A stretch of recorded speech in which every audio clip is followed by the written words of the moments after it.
Goddess Beauties, welcome back to my channel. If you're new here, make sure you like, comment, and subscribe, and today we're combining two of my favorite things, narrated stories, true crime, and nail tutorials. Please be advised that the content on this channel includes detailed descriptions of true crime, mystery, and murder stories which may be distressing or triggering to some viewers. Viewer discretion is strongly advised, particularly for those sensitive to graphic depictions of violence, discussion of traumatic events, and mature themes. If you or someone you know is affected by any of the issues discussed, please consider seeking support from a professional. Now let's get into the story. Police interview has always been viewed as a skeptical process and something many people wouldn't want to experience because they believe it might lead to a psychological breakdown. People see it as being compelled to give statements about cases they are being interviewed for. Well, I'm sure the video of a man being interviewed will give us a different view of police interviews, and people will feel at ease if at all they are being invited to one. Before I proceed with the video, it is important to note that police interviews are not carried out only on suspects. It is carried out on witnesses as well in order to get concrete information about a case for ease of narrowing down the case and closing it as soon as possible. It is also important to ensure that the interview process is carried out fairly and respectfully. That is why many interviews are carried out with the camera and audio. You should take note that you don't have to be pessimistic that some personal information regarding you will be made public, like your date of birth, unless it is related to the case. That is why full cooperation is advised and all information is to be disseminated when called for an interview. The video I am about to share with you is about a man named Matthew Raymond Nix. He works for the South Carolina Highway Patrol and has been working there for more than 16 years. He was assigned to the Central Evidence Facility more than 2 years back, where his job is intaking of evidence from Department of Public Safety like Highway Patrol, State Transport Police, and the likes.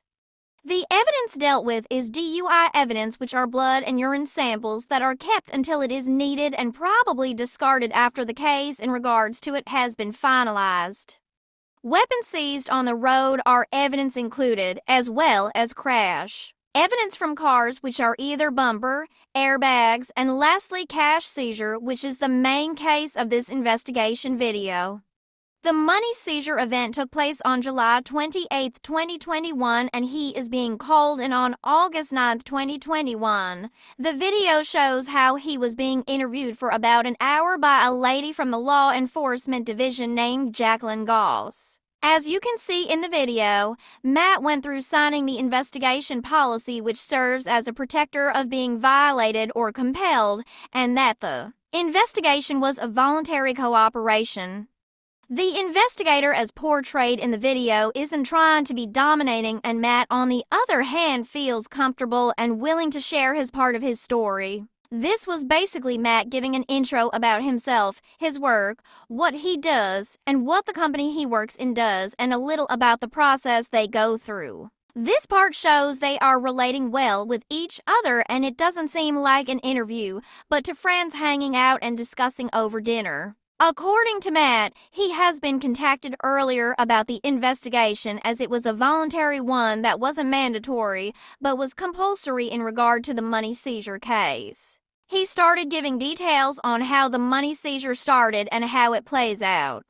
Many people would feel naivety talking about a sum of $100,000, but he said it in a way that it was nothing, which shows proof he has dealt with cash way more than that, and according to him, it wasn't seized due to crash, but due to driver's license checkpoint with the intention of PWID possession with attempt to distribute at the end of the cash possessor. He explained the procedure for the money seizure, which was basically him heading to Sumter's office, as the event took place in Sumter County.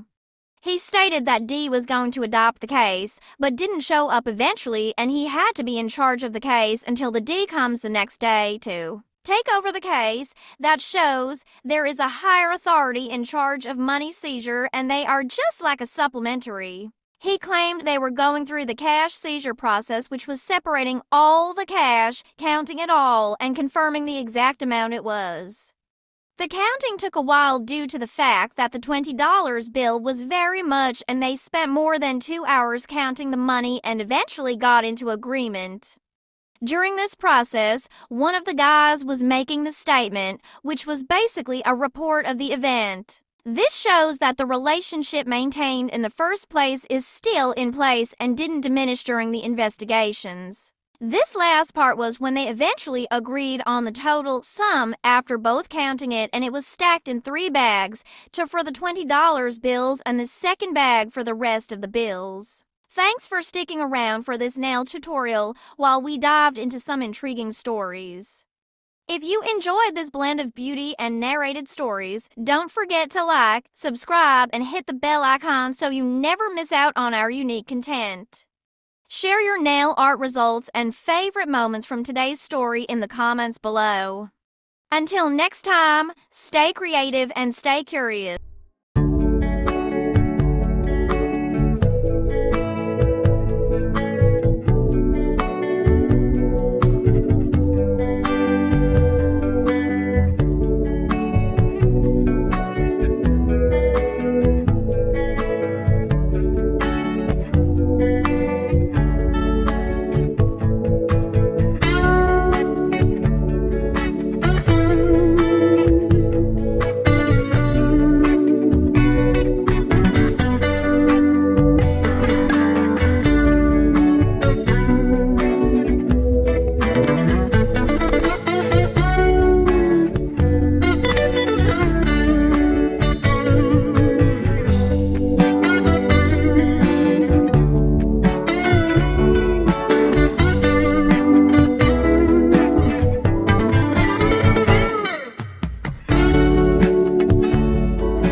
Hey goddess babes, sanitary is extremely important, so always clean before and after you complete a nail set, whether it's for yourself or your client.